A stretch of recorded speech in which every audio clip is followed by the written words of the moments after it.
pernah bilang kalau yang paling nakal itu bukan kakak saya. Tapi ini nih yang paling bontot nih. Si orang Nurli ini. Senakal apa, Pak? Ya, lumayan lah. Iya, makanya bapak saya selalu mengatakan melarang anak-anaknya untuk menjadi seniman. Karena apa? Karena gini, menurut bapak saya tidak bisa seorang seniman itu bisa menjadi kaya dalam segi materi. Oke, Dalam segi materi ya. Mm-mm. Dia akan merasa kaya dengan kepuasan dia punya kepuasan batin dengan karya-karyanya dia. Gitu. Contoh gini, mungkin Sri Mulat ya. Kalau kita lihat Sri Mulat, itu dibayar per orang paling berapa? Atau Mandra untuk main lenong di panggung itu paling dibayar berapa? 100 atau 200 ribu dalam segi materi. Tidak bisa kaya. Simpelnya gini, pada break makan siang, DOP ini makan, asistennya makan, kamera boynya makan, alat itu hanya ditinggal sendiri. Itu tidak boleh. Harusnya di Jaga dong. Kalau ada apa-apa saya mau tanggung jawab. Oke. Yang kalau itu jatuh yang akan rugi siapa? PH, kan yang akan bertanggung jawab PH. Ya kan? Nah, itu rasa memiliki yang kurang. Karena dia merasa ini bukan alat gua. Ya. Ini sewa.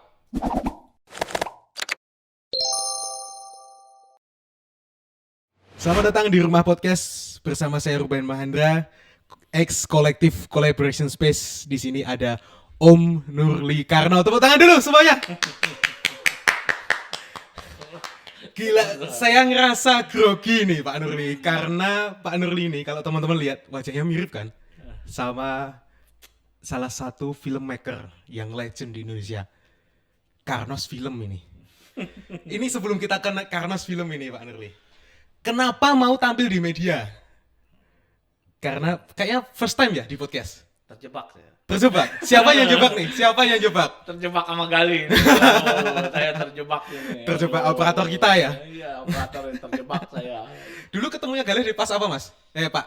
Dulu Pas saya ya? ini pernah buat satu film pendek untuk Kemenparekraf. Nah, kebetulan Galih itu jadi boomer. Boomernya. Ya udah kenal di situ. Ya udah silaturahmi tetap terjaga dengan teman-teman yang lain. Yes, gitu. ya. Gitu Itu kalau boleh cerita nggak silaturahminya dengan cara apa tuh? ya silaturahmi kadang-kadang kita ngopi, keringan. Nah, bukan nama kali aja, mas semua mah ada si Kutil di opinya, ada si Dimas sonnya, ada Ucok. Ya semua teman-teman lah yang pas ada waktu luang ya kita nongkrong aja. Oke. Lih, kamu anak tongkrong banget ternyata ya, Lih. Dan nongkrongnya sama senior legend film Indonesia, Lih. Enggak lah. Kalau ngomongin si dulu anak sekolahan nih, ini kan 7 season. Panjang sekali dan bisa dibilang sebagai film yang nggak ada habisnya kalau ditonton. Tonton terus rewards, tonton lagi. Dulu ikut proses dari awalnya Sidul itu tahun berapa? 94 ya? Saya kalau nggak salah kebetulan saya ikut dari proses awal Sidul itu, kalau nggak salah tahun 93. Persiapannya kita di 93. Dari persiapannya? Persiapan 93. Okay. Kita persiapan 93. Itu idenya Mas Rano udah lama sebenarnya, ceritanya sudah lama. Baru kita produksi persiapan itu di 93. Nah, kebetulan itu adalah salah satu keinginan dari Mas Rano, itu harus diproduksi Sidul. Nah, kita dengan modal seadanya waktu itu, Mas Rano dengan modal seadanya, kita beli kamera 1, kabel kamera VTR 1, monitor 1 itu. Selebihnya kita sewa. Tahun segitu ya? Tahun 93 itu. Itu seboros apa tuh produksinya dengan skalanya yang proper masa itu? Kalau dibilangnya tidak boros ya. Kita malah seadanya gitu. Sampai kita dulu produksi itu tidak mampu nyewa doli. Akhirnya kita kursi yang ada rodanya kita pakein. Seperti itulah. Diakalin ya? Iya, diakal-akalin. Nah, kebetulan Mas Rano di backup dengan teman-temannya yang cukup kompeten ya.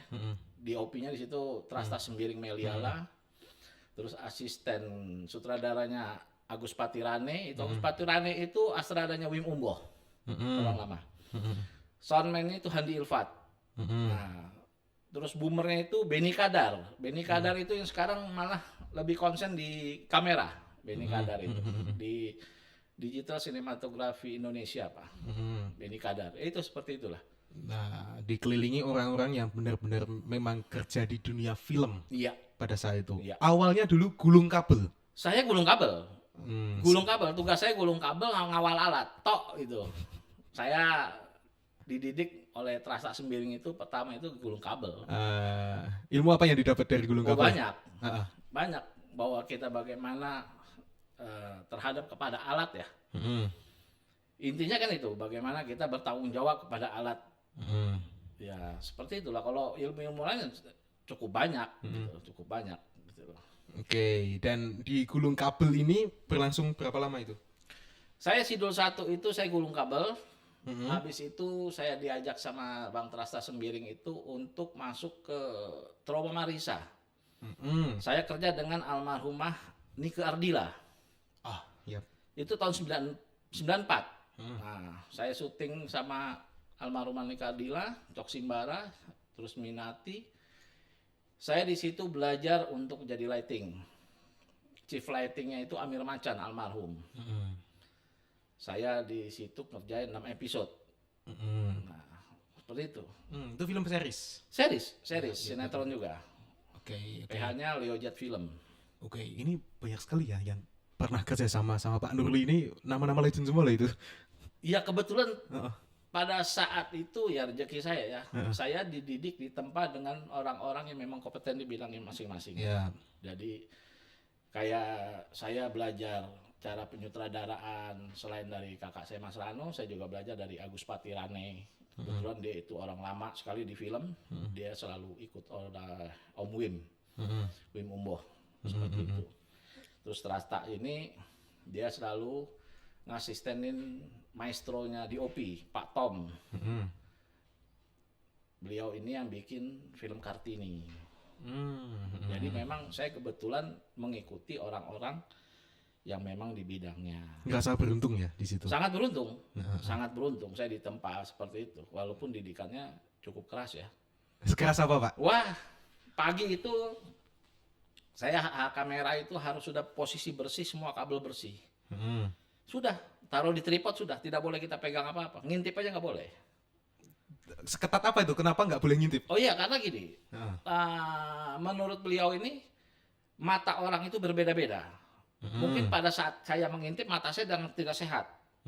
Akhirnya saya mengintip ada bakteri atau virus. Pada saat dia bekerja mengintip dia bisa sakit mata.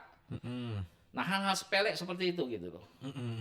Jadi saya yang memang tidak ada di buku ya mungkin ya. Jadi bagaimana saya dididik oleh Trasta itu seperti itu.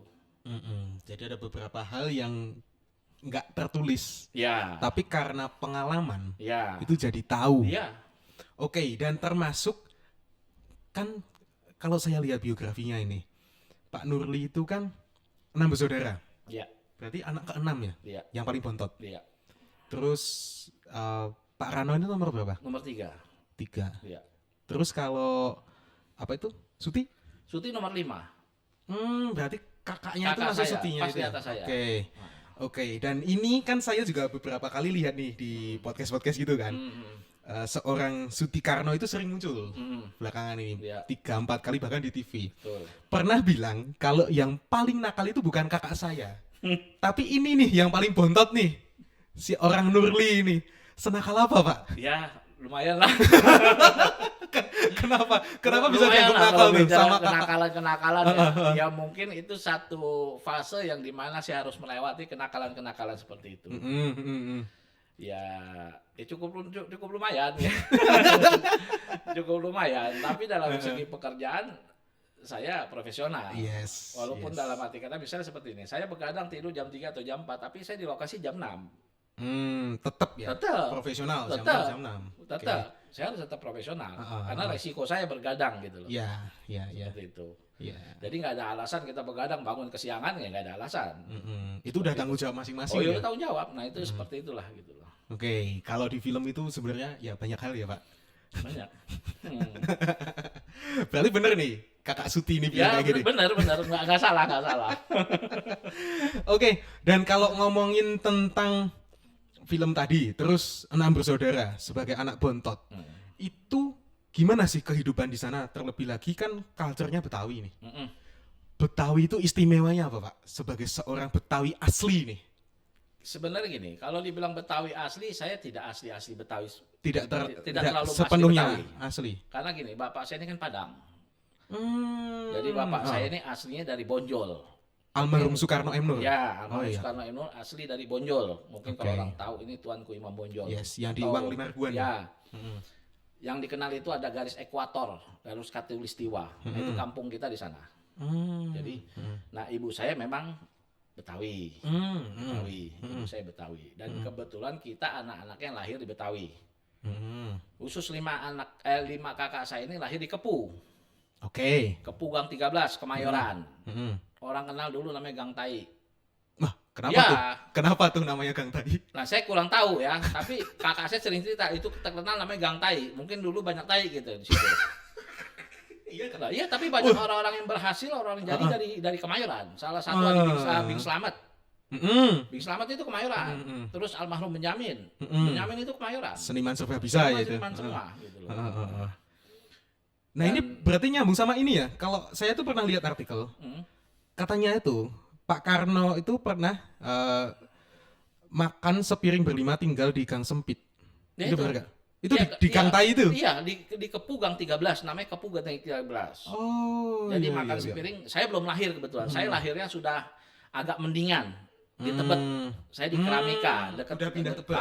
sudah di Tebet Keramika, saya lahir di situ tahun 72. Sudah agak mendingan lah. Nah, kakak-kakak saya yang berlima ini memang lahirnya di Kepu. Di Kepu semua situ di Kemayoran. Jadi mereka merasakan, dengar cerita dari ibu saya dan kakak-kakak saya, mereka merasakan makan sepiring ini berlima.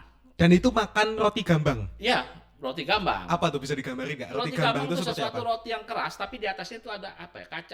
Ada kacang wijen ya, wijen. Oh, ada apa? wijennya. Wijennya seperti itu. Kayak keras. undi-undi itu. Oh enggak, dia panjang. Oh, panjang. Panjang, rotinya coklat. Buat mukul orang, buat ganjel pintu enak. Terus seret gitu makannya. Ya seret karena keras kan. Jadi kita biasanya makan tuh, saya hobi dulu. Cuman agak susah kalau di sini ya. Saya makannya biasanya pakai teh atau pakai kopi. Ada dorongannya. Ya, seperti itu. Kalau sama roti balok, seret mana? Kayaknya beda deh. Beda ya Beda. teksturnya. Ah.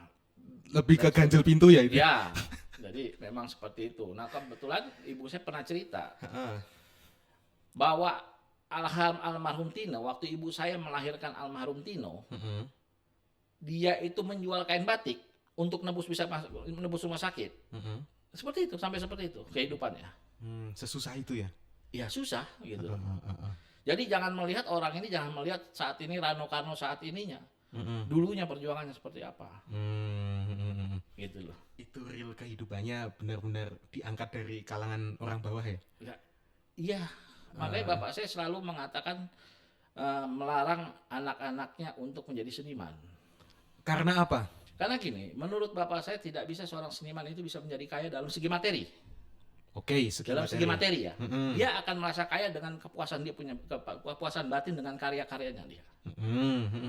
Gitu. Contoh gini, mungkin Sri Mulat ya. Kalau kita lihat Sri Mulat itu dibayar per orang paling berapa? Atau Mandra untuk main lenong di panggung itu paling dibayar berapa? 100 atau 200 ribu dalam segi materi. Tidak bisa kaya. Tapi di situ dia punya kepuasan yang tidak bisa diartikan dengan materi. Oke, berarti bisa hidup dari seni. Bisa hidup dari seni. Secara nyawanya. Bisa. Banyak kan seniman-seniman yang kita melihat seniman-seniman ya. Banyak seniman-seniman yang mungkin yang biasa-biasa saja, dia tetap eksis kok berkarya. Walaupun kalau kita lihat dalam segi ekonomi mungkin mereka berkurang. Tapi mereka tidak pernah mengeluh. Nah, itulah seorang seniman gitu. Padahal mereka sangat menghibur. Oh iya, ada almarhum teman almarhum bapak saya namanya Mensano, terus Maruli Sitompul, itu kan pemain-pemain legend. Hidupnya hanya di pinggiran kali. Almarhum Patile, rumahnya tuh di pinggir rel Lenteng Agung. Sampai meninggal. Kalau kereta lewat itu rumahnya getar karena kayu. Sambil ujian maut ya itu ya. Ya, padahal dia kalau dalam seniman ya seniman gitu loh. Profesional gitu. Profesional. Terus gini, ini kan pernah mainin juga selain sebagai gulung kabel nih. Kalau gulung kabel kan dari Sidul pertama. Iya. Terus ada film Mawar Cinta Berduri Duka. Saya pernah main. Itu sebagai aktor. Ya, saya pernah main waktu itu masih kecil ya. Saya kalau nggak salah SD. Pemain cilik. Ya, pemain cilik. Terus saya kedua main di Untukmu Kuserahkan Segalanya, sutradaranya Arizal. Itu tahun 85. Ya, 85. Itu saya dengan beberapa teman-teman pemain cilik dengan Mas Rano, Lydia Kandau, almarhumah Marli Hardi, terus dengan Reni Yayusman, saya pernah main itu tahun 85. Cuman memang saya tidak bisa bermain, saya tidak pede, karena apa? Kok soul saya tidak di situ gitu. Mungkin ya karena nggak pedenya itu belum pakai Halfman, Pak. Masuk tuh. Halfman nih teman-teman. Jadi buat teman-teman yang pengen perawatan biar lebih pede, ini cocok skincare buat cowok-cowok yang ngerasa masih ganteng toh Pak Nurli. Rahasianya pakai apa? Halfman kan Pak. Jadi Halfman ini menghapus stigma. Kan ada yang bilang kalau hak merawat diri itu hanya untuk perempuan. Nih para pria-pria cowok-cowok di luar sana itu bisa merawat diri dengan Halfman ini. Karena Halfman percaya together to be wholesome. Oke Pak, lanjut. Ketika kita bikin film nih, ada nggak bedanya dulu sama sekarang? Pasti beda. Apa tuh yang bedain? Dalam segi equipment beda. Sekarang sudah zamannya digital. Dulu kan zamannya analog. Seperti itu. Apalagi kalau kita bicara pada saat saya tahun 84, 85 di bawah tahun 90-an. Pemain-pemain itu mendengar suara kamera itu panas dingin. Makanya dulu tidak ada namanya direction, dia harus dubbing. Saya ngalamin itu dubbing. Jadi pas kamera, itu kalau suara kamera itu langsung ya. Nah, itu kan kita udah itu hafalan bisa hilang semua. Dalam segi kamera udah seperti itu. Udah gitu kita harus hafalin apa dialog kita, karena nanti pada saat masuk studio untuk dubbing apa yang kita ngomong ini. Tingkat kesulitannya seperti itu. Karena dan hasil itu yang tahu hanya kameramen dan Tuhan. Pada nggak tahu tuh? Nggak tahu. Oh nggak ada monitornya zaman dulu? Nggak ada, dulu nggak ada monitor. Sutradara nggak tahu. Sutradara cuma teriaknya kamera action cut, udah. Habis itu hasil ditanya sama kameramen gimana? Bagus. Terus yang mengkurasi tayang dan tidaknya itu siapa? Nanti kan pada saat preview. Setelah dicuci di preview kan itu. Makanya di situ pada saat preview itu kameramen, lighting semua itu akan deg-degan. Hasilnya kerekam nggak, gambarnya bener nggak, fokus apa nggak gitu. Dulu seperti itu. Jadi dulu itu makanya kalau ditanya perbedaannya sangat berbeda jauh. Dulu itu kerja dengan feeling, dengan rasa. Seperti itu.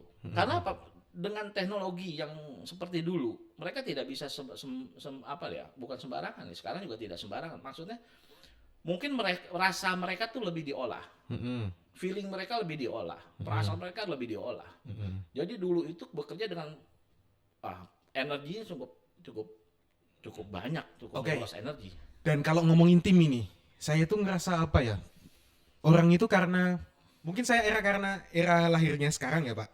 Itu kalau kita lagi kerja itu yang penting bagian kerja kita apa jalan gitu. Kalau secara solidaritas gimana Pak dulu Pak? Yang bedain filmmaker dulu sama sekarang? Iya gini loh, pekerjaan film yang saya tahu ya. Saya juga bukan orang film lama ya. Saya orang baru lah, nggak ada apa-apanya gitu. Masih baru ya guys, tahun 80-an baru banget itu. Betul. Tapi gini, yang pengalaman saya melihat, pekerjaan film ini ada pekerjaan tim, teamwork. Seorang sutradara sehebat apapun sutradara tidak didukung dengan departemen-departemen yang lain tidak akan menghasilkan sesuatu yang baik. Contoh simpel gini, PU itu jangan dipandang sebelah mata. Bagaimana kita menghasilkan sesuatu yang baik kalau perut kita lapar atau kita haus? Nggak akan bisa. Betul. Nah itulah. Jadi bagaimana kita ini pekerjaan film ini kerjaan tim, bukan kerjaan individu. Setiap bagiannya itu merupakan elemen yang saling menyatu dan saling mendukung. Gitu loh. Tapi ada rasa canggung nggak sih? Beda bagian kayak, ini lebih rendah nih. Nggak ada. Di film itu nggak ada jabatan rendah kok.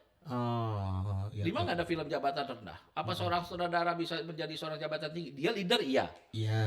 Karena dia pemimpin, ya kan? Tapi apa jabatan dia terlalu tinggi? Tidak. Di situ ada DOP, di situ ada artistik, ada art director, kan semua punya jabatan masing-masing di bidangnya masing-masing. Bahkan seorang sutradara pun belum tentu sanggup untuk bikin kopi. Oh iya, contohnya seorang insinyur lah. Ya, dia bisa ngegambar dengan hitungan matang. Tahu pak suruh bangun, belum tentu bisa. Gitu.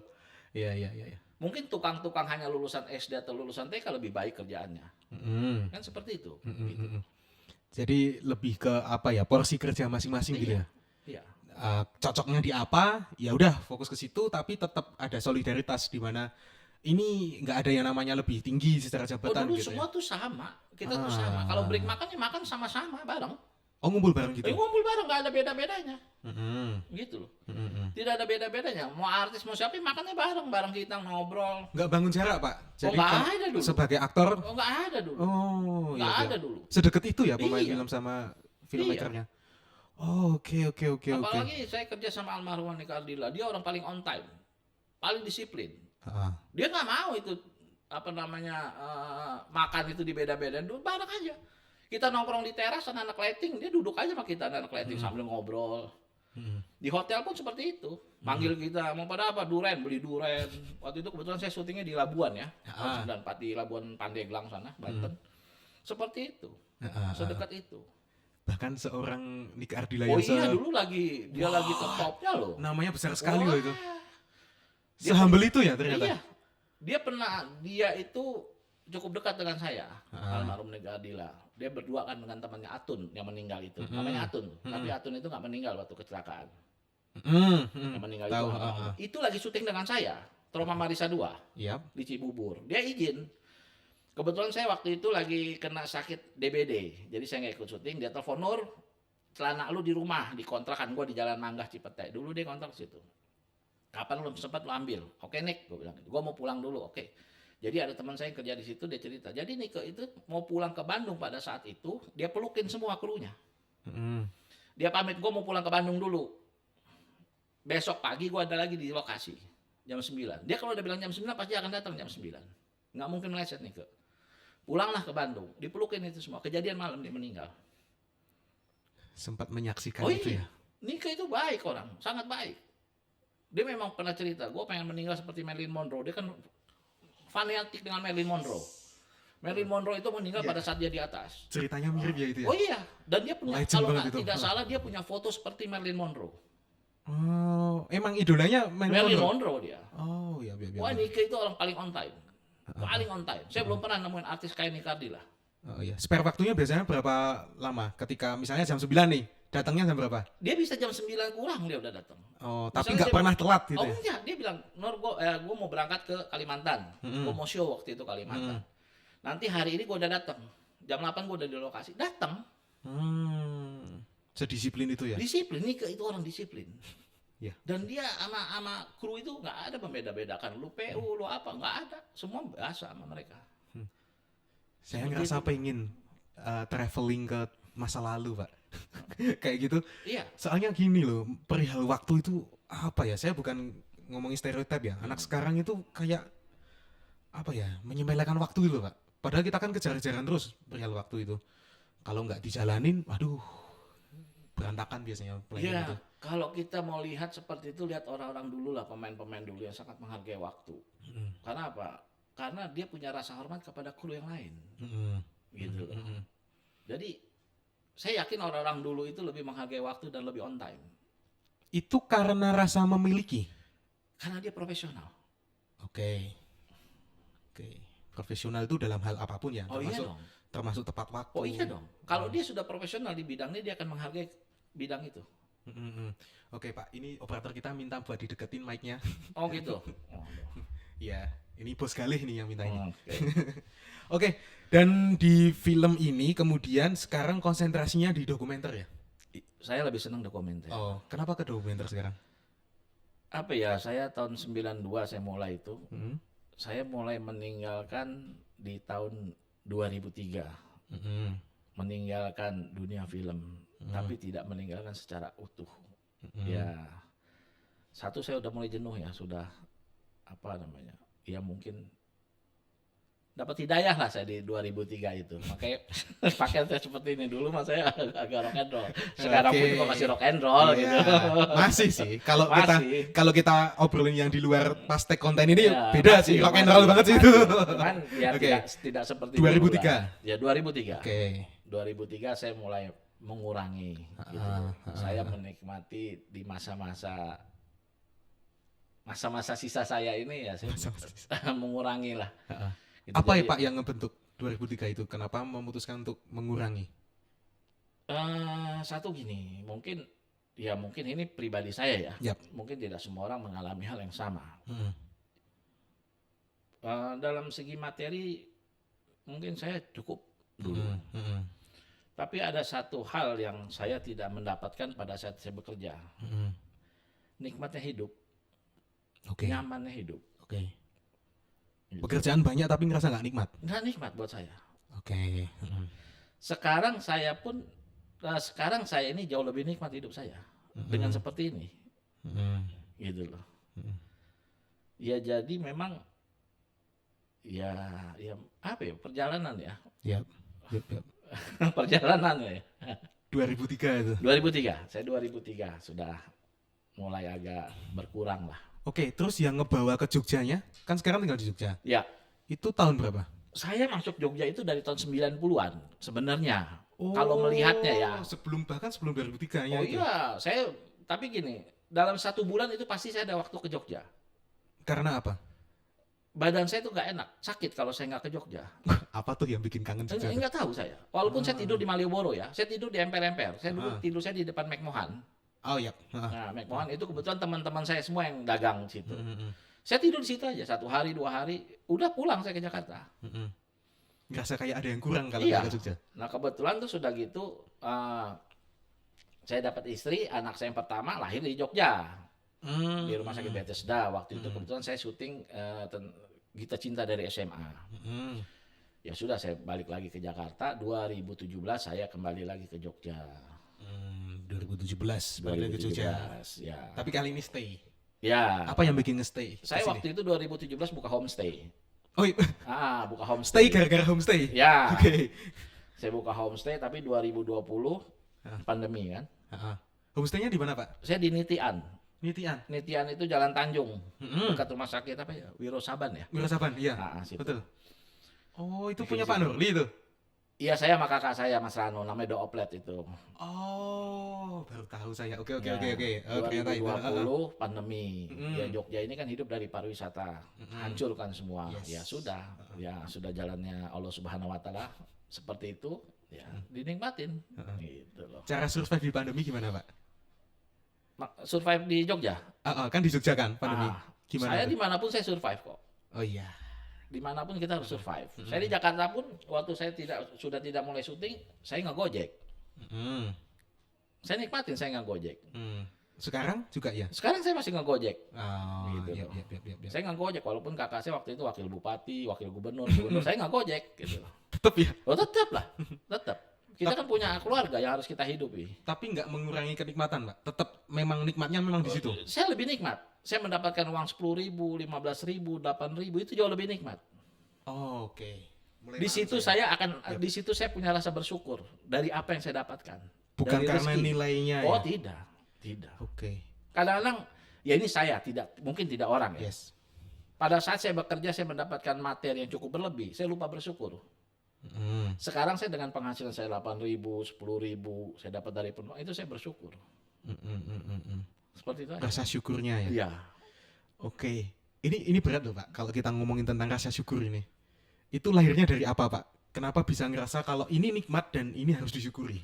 Semua hidup kan harus disyukuri. Kadang-kadang kita mengatakan rezeki itu dalam bentuk materi. Padahal belum tentu. Tidak. Tidak materi. Kita bisa melihat itu rezeki loh. Mendengar itu rezeki loh. Iya. Bisa bicara rezeki loh. Iya. Bisa berjalan rezeki loh. Coba satu nikmat mata, dikasih uang 1 miliar, tapi satu nikmat mata tidak bisa melihat, mau nggak? Berarti materi tidak ada artinya. Bangun tidur masih bisa bernafas. Oh iya.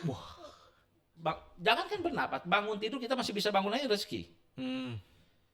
Padahal kalau pada saat kita tidur kita tidak tahu bahwa kita akan bangun lagi atau tidak. Nggak ada yang tahu ya itu ya. Betul. Jadi buat saya rezeki itu bukan hanya sekedar materi. Itu awalnya dari apa, Pak? Kenapa nyadar rezeki itu nggak cuma materi loh? Perjalanan hidup. Pas apa? Ada suatu kejadian mungkin yang men-trigger kenapa? Oke, ini saya harus bersyukur dengan apa keadaannya saya alami. Saya ya apa ya? Memang saya itu 2003 ceritanya agak klasik juga ya. Saya diajak sama almarhum Gito. Almarhum Gito Rolis. Diajak lah. Setelah pulang saya bilang, oke, saya diajak, saya bilang, oke, saya mau. Tapi satu syarat saya bilang, jangan suruh saya ngaji. Kalau suruh ngaji saya pulang, saya bilang. Karena saking bandelnya saya. Iya. Padahal dulu tahun 86 saya pernah di pondok. Di Cipasung, Tasikmalaya. Setahun setengah. Yap. Nah, pulang dari pondok saya nggak beres di pondok, bandel lagi kan, lebih bandel lagi gitu loh. Ya itu akhirnya lupa lah tentang itu. 2003 itulah start saya di situ mulai harus Dapat wejangan apa itu dari almarhum Dito? nggak dapat wejangan. Iya, akhirnya saya belajar gitu loh. Saya melihat semua bahwa kebahagiaan itu tidak dalam materi atau dalam jabatan. Banyak orang yang materinya berlebih, banyak orang yang jabatannya tinggi tapi tidak bahagia. Mungkin dia kelihatannya bahagia dari luar, tapi kan kita tidak tahu hatinya bagaimana. Iya. Ya kan? Saya itu sampai ke titik gini, Pak. Pikiran tenang itu rezeki menurut saya. Kenapa? Pikiran yang tenang. Soalnya kadang kan kita kalau misalnya banyak kerjaan nih, pikirannya kan benar-benar kayak apa ya, benang kusut itu loh. Tapi ketika udah nyampe titik, oke ini istirahat dan tenang gitu. Jangan-jangan rezekinya malah di situ gitu.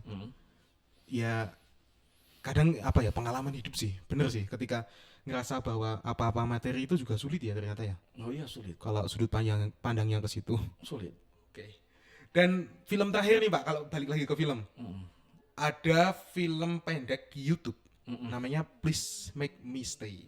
Itu yang tahun 2023. Ya. Pertama kali ketemu Galih ya? Ya, pertama kali ketemu Galih itu. Pertama kali ketemu Galih. Oke, itu gimana? Nyeritain tentang apa tuh filmnya?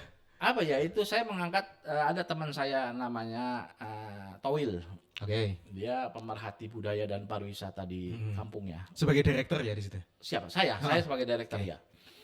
Jadi Towil ini sangat bagus. Dia berpikir bagaimana dia bisa mengangkat perekonomian kampungnya. Di daerah mana tuh? Daerah Bantar Sentolo. itu? Bantar ya? Sentolo, Bantar. Di Kertek itu ya? Ya, Sentolo. Jadi, dia itu dulu punya sepeda sedikit. Nah, akhirnya dia buatlah namanya tur sepeda itu, pakai sepeda ontel. Hanya untuk keliling kampungnya aja. Sekarang sepedanya udah ratusan. Dan yang hebatnya lagi, sangat sedikit tamunya itu orang Indonesia. Kebanyakan orang Eropa. Kebanyakan orang Eropa. Iya. Terus itu teman dari apa Pak awalnya? Ya kenal biasa aja, kenal. Saya sering ke rumahnya ngobrol. Itu yang jadi tokoh utama? Tokoh utamanya orang lain, tapi saya ngambil cerita dia. Kisah nyatanya? Ya. Oke. Cuman nggak kisah nyata, saya hanya mengambil sepintasnya aja lah. Ada bumbu-bumbunya Ya, lah gitu. ada bumbu-bumbunya. Terus seperti yang cewek itu aktornya masih sekolah ya itu? anak SMP. Oh, tapi kok bisa sedewasa itu aktingnya? Saya juga kaget gitu. Padahal waktu di casting dia nangis. Saya casting nangis. Saya bilang, Mentalnya kena? Iya, dia bilang dia nggak mampu. Saya bilang kamu mampu. Bagus itu anak, namanya Kuila itu. Bagus. Terus cowoknya yang jadi Towil itu si Nicholas. Anak SM apa namanya? Sini nih, Jalan Magelang apa namanya?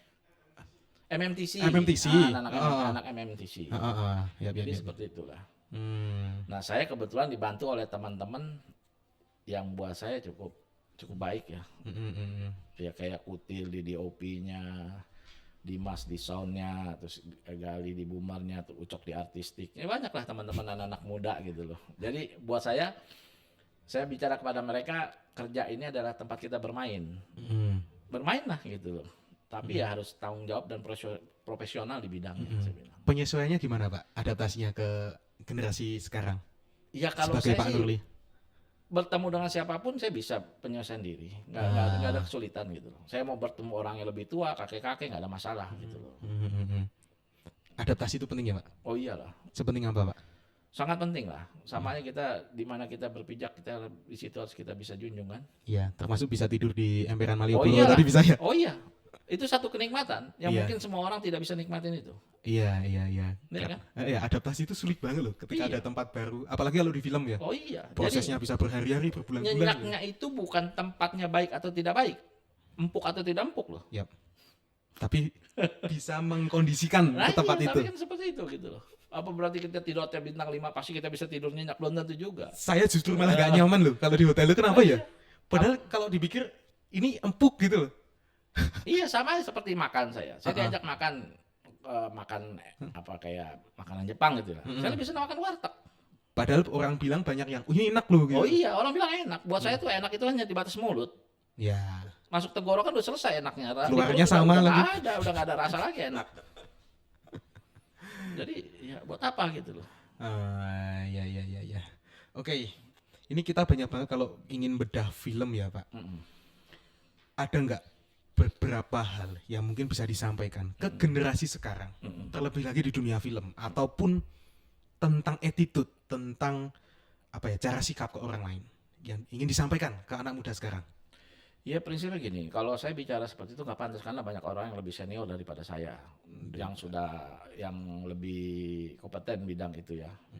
Kalau bicara pengalaman, saya lihat anak-anak sekarang kekurangannya ada tanggung jawab, tanggung jawab di bidangnya. Saya pernah melihat, tapi ini pasti tidak semua. Ya. Simpelnya gini, pada break makan siang. DOP ini makan, asistennya makan, kamera boynya makan, alat itu hanya ditinggal sendiri. Itu tidak boleh. Harusnya jaga dong. Kalau ada apa-apa saya mau tanggung jawab. Oke. Yang kalau itu jatuh yang akan rugi siapa? PH, kan yang akan bertanggung jawab PH. Ya kan? Nah itu rasa memiliki yang kurang. Karena dia merasa ini bukan alat gua, ini sewa. Kan seperti itu. Yep. Dan saya dididik oleh guru saya Trasta Sembiring dikatakan bukan alatnya yang bagus, tapi siapa di balik alat itu yang mengoperasikan. Kalau dikasih alat terbaik pun dia tidak bisa mengoperasikan, hasilnya juga tidak baik. Seperti itu.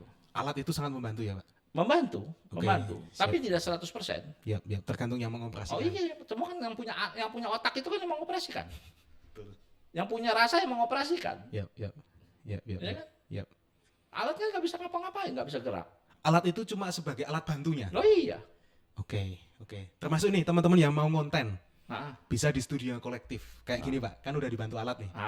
Nah ini teman-teman bisa menghubungi di Instagramnya @kolektif.id. Nanti teman-teman bisa dibantu operator kayak Mas Galih itu, contohnya itu operator tuh, dibantu tuh. Terus tapi Galih itu merasa memiliki alat Pak. Jadi tiap datang tuh dilus-lus. Ya gitu. Memang harus seperti itu. Soalnya dia jarang ngelus-ngelus Pak. Oh iya. Maunya ngelus mic Pak.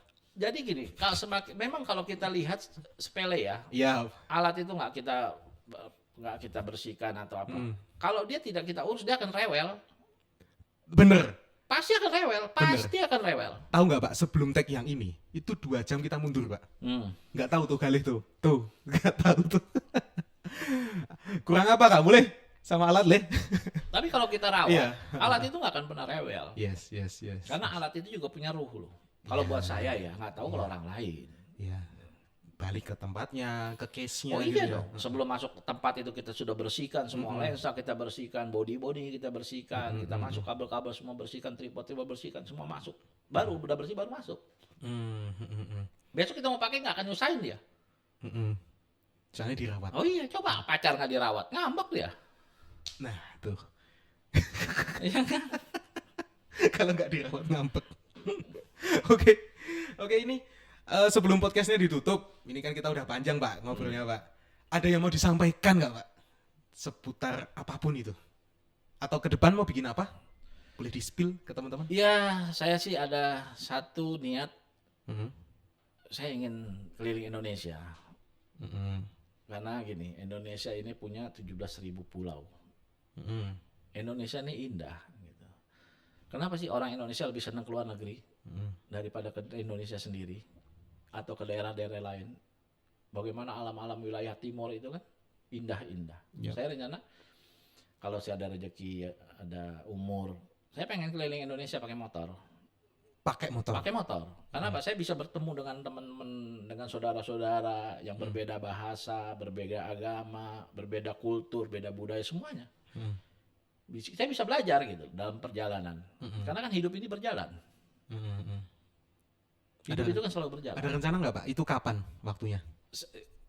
Susah kalau ditanya kapan. Oh, belum tahu. Bukan belum tahu, saya belum ada dananya. Oh, belum ada dana. Oke. Saya mesti nabung dulu. Kalau motor saya udah ada nabung dulu. Kalau saya udah ada dananya, kapan pun saya bisa. Kapan pun saya sudah bisa pergi gitu. Saya sudah siap untuk pergi, untuk jalan gitu. Yang mendorong untuk ke itu apa Pak?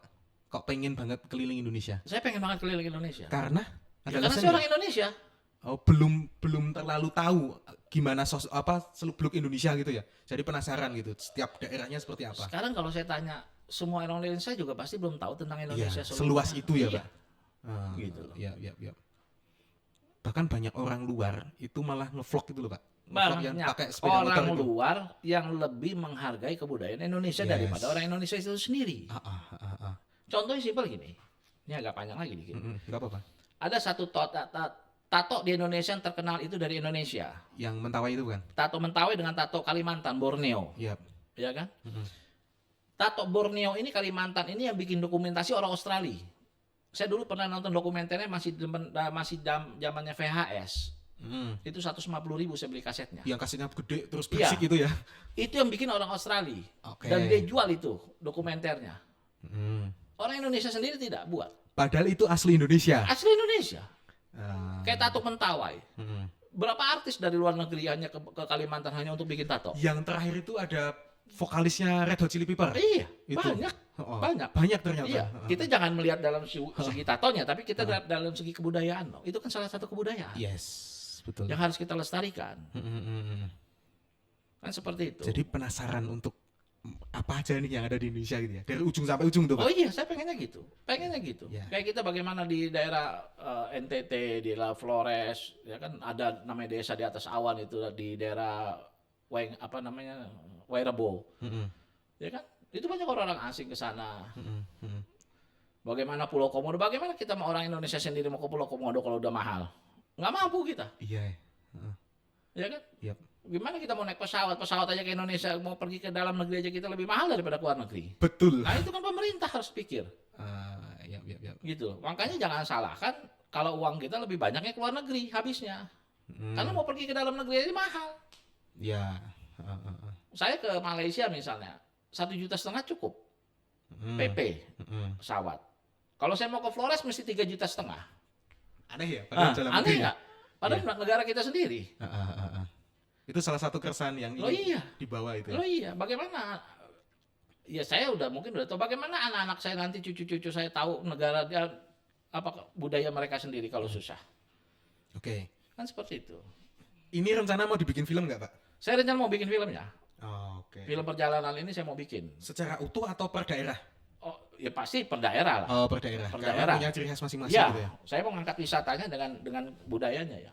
Oh. Dalam perjalanan saya mau buat film pendeknya. Oke. Gitu. Pasti kami tunggu ini, Pak, Ya, filmnya, Pak. insya Allah mudah-mudahan kalau ada yang danain. Semoga. Siapa tahu nih ada yang dengerin nih. Ya mudah-mudahan aja Allah kabulkan kan gitu kan. Amin, semoga.